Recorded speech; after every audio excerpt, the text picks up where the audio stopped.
제 410강 제목은 선택. 선택은 선택하는 자가 있고 선택받는 자가 있죠. 선택받는 자는 선택하는 자를 향하여 선택해달라고 요구할 권한이 없습니다. 하나님이 선택이라는 말을 할 순간 인간은 구원해달라고 요청할 수 있는 권한이 없다는 뜻이에요.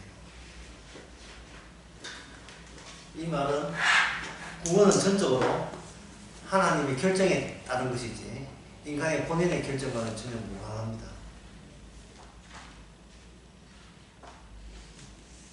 그렇게 될 경우에 인간에게 내세울 게, 인간이 내세우고 싶은 게 평소에 하나님께 드리고 싶은 게 있어요. 그게 뭐냐면 자기의 착함과 선함과 윤리와 도덕이죠. 여기서 우리가 다음과 같은 질문을 할 수 있어요. 나의 윤리와 도덕과 나의 선행이 하나님으로부터 하나님의 선택을 이끌어낼 수 있느냐? 그 질문을 할 수가 있습니다. 방금 제가 이야기했듯이 이 구원의 문제는 어디까지나 하나님의 일방적인 선택이 결정되는 겁니다. 선택이 없으면 구원이 없다는 뜻이에요. 그럼 그 다음에 나온 질문을 다시 말씀드리겠습니다. 나의 착함과 선함과 거룩함과 올바르게 삶과 윤리 도덕적인 생활이 하나님의 선택을 이끌어낼 수가 있느냐 하는 겁니다. 나의 착함과 윤리와 도덕이 하나님의 선택을 이끌어내지 못하지요. 선택이 이끌어내지 못하면 구원은 구원과 무관한 겁니다. 구원과 무관한데 우리는 왜 바르게 살라고 그러고 예를 쓰지요? 여기에 뭔가 수상한 낌새가 보입니다.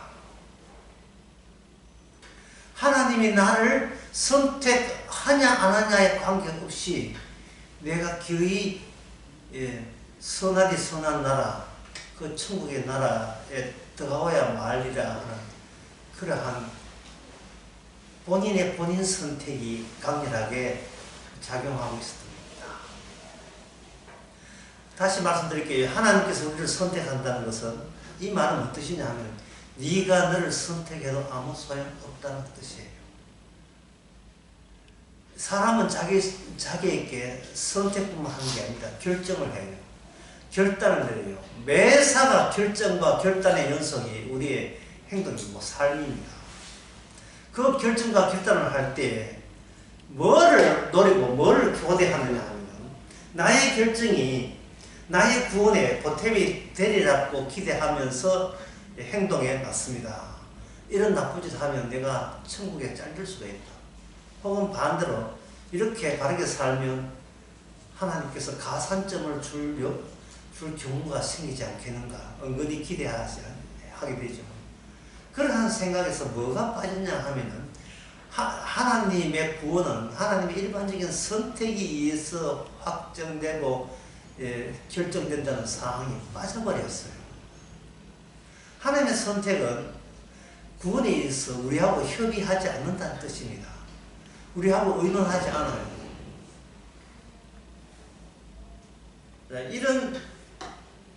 이렇게 될 때 이 성경이라는 것은 결국은 성경을 공부하고 성경을 연구하고 본다는 것이 우리 구원에, 자기 구원에 전혀 보탬이 안 된다는 이야기입니다.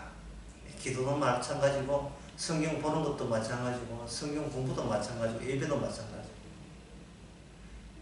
이 모든 것이 주께서 선택하지 않으면 꽝이 되는 거예요. 다 무용지물이 되는 겁니다.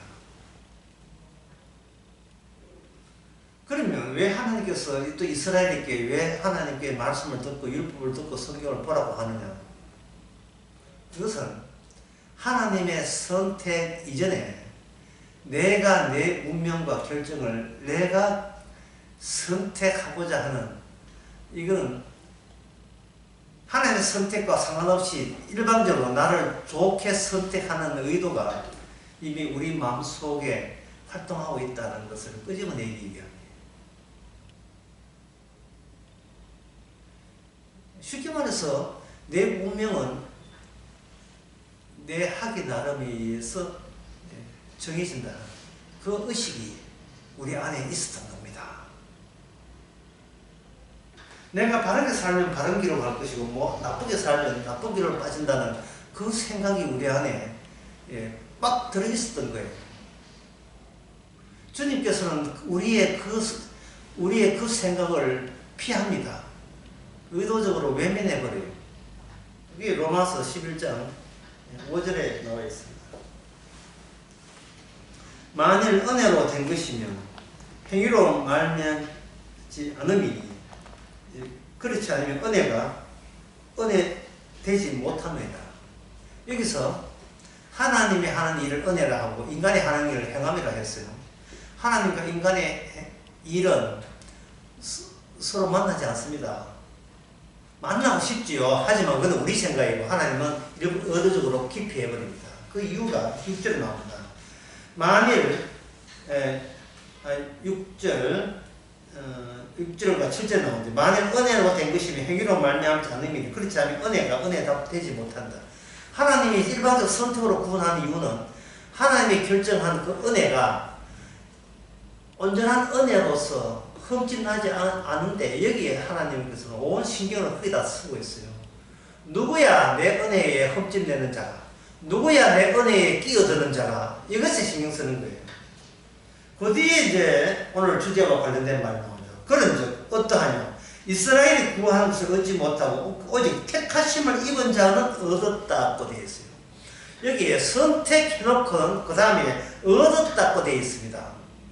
선택은 선택하는 자가 일방적으로 선택받을 자를 지정하고 거기에다가 은혜를 담아버립니다.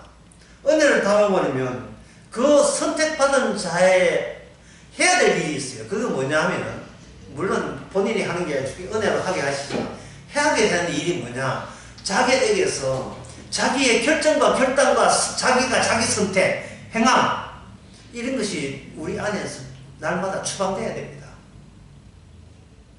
쫓겨나야 돼요. 이게 선택받은 사람의 나타나는 특이성입니다. 교회에서 사람들이 많은 질문 가운데 하나가 목사님 저 선택받았어요. 예.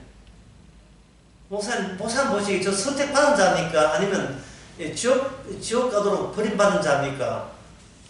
주님이 목사님이 결정해 주시면 그대로 따르겠습니다. 이렇게 나오는데 거기에 대해서 목사가 할 일은 부처도사처럼 보자 인상을 보니 뭐 구받았는데 이럴 수는 없고요. 성경대로 해요. 매일 당신의 삶 속에서 무엇이 빠져나가십니까? 대부를 수밖에 없어요. 당신의 일상 가운데 무엇이 빠져나갑니까? 나의 선택과 나의 판단과 나의 결정과 나의 선택과 판단과 결정은 항상 자기 자신을 좋게 보는 경향을 갖고 있어요. 이게 윤리도덕이에요. 나는 오늘 또 이렇게 착한 일을 하다니, 나는 이렇게 어떻게 얘가 되겹스러워, 어떻게 이렇게 훌륭한 일을 하지? 아 미치겠어. 내가 왜 갑자기 훌륭하게 됐지? 이런 거. 내가 왜 바르게 살지? 일단은 그걸 느끼세요. 그리고 그걸 자기에게서 쫓아내시기 바랍니다. 왜냐하면 그걸 일단은 느끼고 2단으로 쫓아내는데 일단 느끼라는 이유는 이게 우리가 주께서 다룰 때 우리의 일단은 본성을 먼저 드러내요. 성경 말씀 공부를 100날 해도 우리는 내 인생은 내가 정하고 싶어요. 그래서 평소에 사람들이 잔소리 듣기 그렇게 싫어하는 거예요. 잔소리를. 좀 10년 동안 좋은 관계 있어도 그 다음날 잔소리 하면서 그날은 망치는 겁니다. 분노의 대상이 되죠. 하나님께서 은혜가 제대로 활동하고 은혜가 내 안에 진짜 주의 은혜가 은혜답게 하겠다는 것이 주님의 선택만을 고집하시고 그걸 남기겠다면 그 선택에게 하나님 은혜에게 우리 자리를 양보하세요. 오이 피부에 양보하세요. 오이 배고프다 먹는 오이를 피부에 양보해서 피부 좋아하듯이 우리 인생을 주님의 일방적 선택에다가 양보해 주시기 바랍니다. 이유는 딱 한 가지. 약속을 이루신 분은 우리가 아니고 우리 주님만 약속을 이루어서 그 약속을 근거로 우리를 구원하기 때문에 그렇습니다.